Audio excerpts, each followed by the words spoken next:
पूरे भारत देश में 77वां स्वतंत्रता दिवस हर्षोल्लास के साथ मनाया गया। इसी क्रम में हरियाणा के फरीदाबाद जिले के उपमंडल मोहना स्थित गांव मोहना में 26 जनवरी के उपलक्ष्य में एक विशेष कार्यक्रम का आयोजन किया गया। इस कार्यक्रम में आसपास के करीब 35 गांवों से आए एक्स सर्विसमैन और रिटायर्ड फौजी भाइयों ने झंडा फहराया।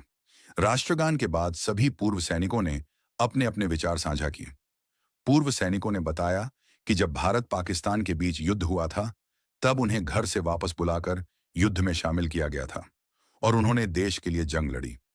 फौजियों ने कहा कि ऐसे कार्यक्रमों में लोगों को बढ़ चढ़कर हिस्सा लेना चाहिए ताकि देशभक्ति की भावना और मजबूत हो। उन्होंने समाज को संदेश देते हुए कहा कि परिवार में कम से कम 3 बच्चे होने चाहिए ताकि एक बच्चा फौज में, एक समाज सेवा में और एक पुलिस विभाग में जाकर देश की सेवा कर सके। कार्यक्रम में देशभक्ति का माहौल देखने को मिला और ग्रामीणों ने पूर्व सैनिकों के विचारों की सराहना की। संवाददाता ताराचंद भटनागर की खास रिपोर्ट। और अपना बलिदान कभी व्यर्थ नहीं जाएगा। हम तो ये चाहते हैं कि इसको और अच्छी तरह से प्रोग्राम को और सजा धजा करके बढ़ा चढ़ा करके हर साल करें। इसी में हम सबकी फायदा है और एक्स सर्विसमैन के लिए जो भी कोई प्रोग्राम है उसमें आपस में सहयोग करें और मन अच्छे तरह से चढ़ बढ़ करके हिस्सा लें। जनता को आप बताएंगे आपका नाम कहाँ है और कहाँ से आप आए हैं? मैं गिरिराज कुमार गर्ग मोहना का रहने वाला हूँ। मैं 1958 में भर्ती हुआ था और 1978 में रिटायर हो गया। मैंने 3 लड़ाइयाँ लड़ी।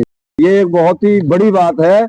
तो ये एक मोटिवेशन जाता है हमारे समाज को और हमारी युवा पीढ़ी को कि हमारे जो पूर्वज थे, जो हमारे बड़े बूढ़े हैं, वो इतने ताकतवर थे और इतना अच्छा उनका मोरल हाई था, तो उन्होंने किसी भी प्रकार से किसी भी स्थिति में अपने आप को बढ़ चढ़ करके आगे हिस्सा लिया। जी, इसका मतलब ये घर पर छुट्टी आए हुए थे और देश के ऊपर लड़ाई चल रही थी, तब इनको वापस बुला लिया गया था क्या?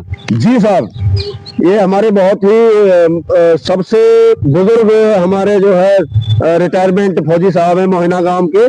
तो उस दौरान इनको छुट्टी के दौरान ही रिकॉल कर लिया गया था कि यहाँ पर लड़ाई स्टार्ट हो गया है और वो वहां पर बॉर्डर के ऊपर उन्होंने लड़ाई लड़ी है 1971 की। उससे पहले ये 1962 की और 1965 की ये दोनों लड़ाइयां लड़ चुके थे। आप इनके मुकाबले यंग रिटायर्ड फौजी हैं, आप देश की जनता को क्या संदेश देना चाहेंगे? मैं कैप्टन मेहरचंद ग्राम मोहना और सैनिक कल्याण समिति से संबंध रखता हूं। मैं मोटिवेशन देना चाहता हूं युवा पीढ़ी को। हमें कम से कम 2 या 3 लड़के तो पैदा होना ही चाहिए। हमारा जो घटता जा रहा है, एक फौज में जाए, एक पुलिस में जाए, एक समाज की सेवा करे, तो ये बहुत जरूरी है और जवानों को जाना चाहिए। फौज में अगर हम जाएंगे नहीं तो हमारा देश सुरक्षित रहेगा कैसे? जब हमारा देश सुरक्षित नहीं है तो हमारा राष्ट्र सुरक्षित रहेगा कैसे? तो इसलिए नमस्कार जी, जय हिंद जय भारत। आप अपनी परिचय के साथ बताएं और क्या कहना चाहेंगे? मैं डीके शर्मा मिलिट्री फार्म से रिटायर हूं और अभी हरियाणा किसान संघर्ष समिति का पदभार संभाल रखा है और उसकी जिम्मेदारी निभा रहा हूं। आगे क्या कहना चाहेंगे अपने बारे में बताएं। देखिए, मैं बारे में सबसे पहले तो ये कहूंगा कि आज बॉर्डर के ऊपर जो लोग बैठे हैं, जो देश की रक्षा कर रहे हैं, उनका जोश बहुत हाई है और उन्हें वो जो है वो देख रहे हैं कि भाई कि देश किस तरह से उन्हें सम्मान देता है और कितना वो देश के लिए अपना जोश दिखाते हैं।